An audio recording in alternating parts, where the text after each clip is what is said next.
Nicolas Caro, ce matin, le livre du jour. Le roman, le dernier Jonathan Coe. L'un des écrivains britanniques préférés des Français, lui-même est très francophile d'ailleurs. Le Royaume désuni sort au format poche. Alors c'est pas toujours le cas avec Jonathan Coe, mais là on comprend que c'est un roman politique, un peu comme l'avant-dernier, Le cœur de l'Angleterre, plus centré sur le Brexit, que Jonathan Coe n'a toujours pas digéré. Il s'intéresse à l'histoire du Royaume-Uni, mais ça commence...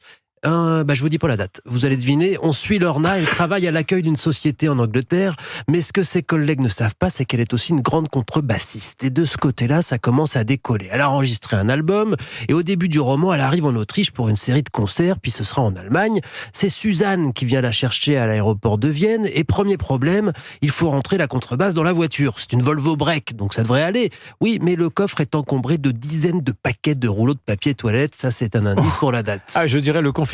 Exactement. Avec la parano sur la pénurie de pâtes, etc. Jonathan Coe est très très drôle sur le sujet, mais donc ce qui est moins drôle, c'est que Lorna a peur que ses concerts soient annulés. Elle va passer tout juste entre les gouttes et ensuite fermeture des salles de spectacle, etc. Je vous fais pas un dessin, on se souvient. Ça, c'est le premier chapitre. Ensuite, flashback, 8 mai 45, et chaque chapitre suivant est un grand événement. Couronnement de la reine, finale de la Coupe du Monde 66, Angleterre-Allemagne, mariage de Charles, mort de Diana, etc. Bon, c'est un livre d'histoire. C'est un roman, on suit l'histoire d'une famille, on a l'arbre généalogique au début, une histoire qui commence à Bourneville, là où on fabrique le chocolat Cadbury. En 45, il y a la Marie, la future grand-mère de Lorna, justement, elle rencontre Geoffrey Lamb, ils se marieront, auront des enfants et on suit leur histoire dans le décor de la grande histoire de l'Angleterre, en 7 étapes, 7 chapitres qui dessinent leur destin et celui du Royaume-Uni, ou plutôt donc du Royaume désuni, jusqu'à Boris Johnson, un roman sur le temps qui passe aussi, du pur et du grand Jonathan Coe. Le Royaume désuni, Jonathan Coe, donc c'est chez Folio. Nicolas Caro. Merci Nicolas. Héloïse Goua, la série de la semaine.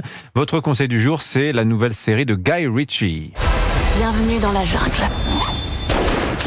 Eh ben oui, en ce lundi matin, je vous propose un petit tour dans une jungle peuplée de ducs en tweed et de criminels armés jusqu'aux dents. C'est ce qu'on retrouve dans The Gentleman, la nouvelle série ébouriffante, drôle et élégante du réalisateur britannique qui mélange les genres comme personne. Ce titre, The Gentleman, vous dit peut-être quelque chose puisqu'il s'agit d'abord d'un très bon film de Guy Ritchie avec Hugh Grant et Matthew McConaughey. Alors, la série raconte la même histoire que le film ? Eh bien, on retrouve l'univers de gangsters en costume sur mesure, mais l'intrigue est différente, les acteurs aussi. C'est donc un spin-off, pas besoin d'avoir vu le film pour voir la série. Le premier épisode commence avec la mort d'un duc britannique argenté. Dans la tradition, c'est bien sûr au fils aîné que reviennent la plupart des biens, mais il faut croire que les traditions sont parfois faites pour être bousculées. On m'a poignardé le cœur. On m'a fait mordre la poussière. C'est un complot de vipères. Ça, c'est la colère de Freddy, le frère aîné vexé d'être déshérité.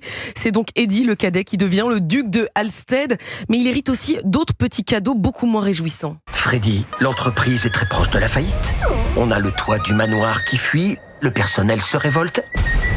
Et toi, t'es un petit con qui sniffe de la coke.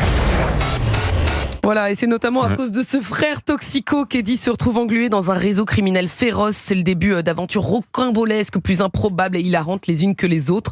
Dans cette série, les verres de Bourbon boisés et le langage châtié côtoient l'hémoglobine qui gicle, les fusillades à gogo et des grossièretés indicibles.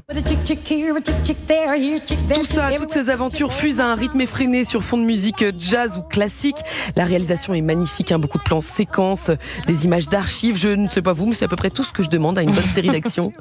The Gentleman, donc, signé Guy Ritchie. Les 8 épisodes sont à retrouver sur Netflix. Merci beaucoup, Héloïse Goua. Merci beaucoup, les amis.